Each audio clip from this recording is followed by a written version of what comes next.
This year's industry summit in Zhuhai, China had all the makings of a modern-day TV drama.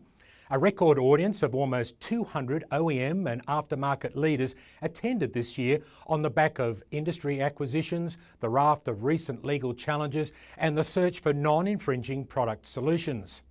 The chairman of SGT was there. Now, SGT is the Chinese company that recently went public on the Shenzhen Stock Exchange and raised almost $1 billion worth of capital. Dr. Richard Yu is now looking for companies and brands to acquire. Now, his SGT company is also the second largest OPC drum manufacturer in the world, behind Canon.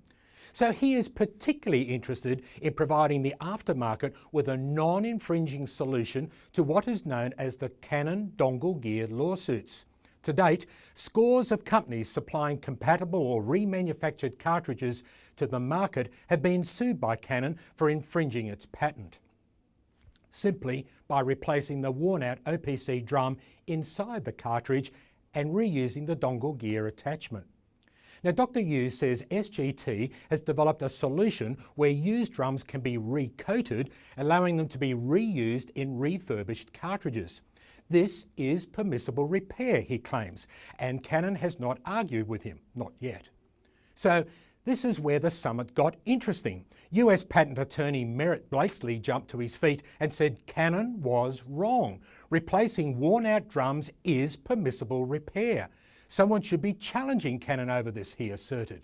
Blakesley said, in his opinion, and in the opinion of others that know best, Canon's patent that blocks the permissible repair of the OPC drum in the cartridge should be overturned.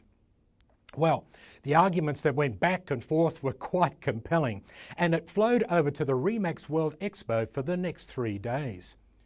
Yes, it's true. The scores of companies that have already been pursued by Canon have all capitulated and signed confidential agreements with Canon. Others in the summit argued that yes, what the aftermarket is doing may not be wrong, but who has the deep pockets? Others said, who wants to risk their business reputation?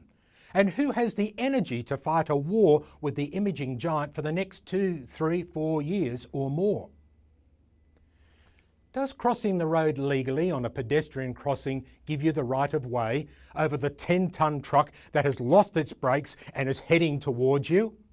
I mean, what is the sensible thing to do? Stand your legal, rightful ground or get out of the way? So how should the aftermarket be dealing with Canon? I'll have more to say about that next time. This has been Just a Minute at rtmworld.com, and I'm David Gibbons.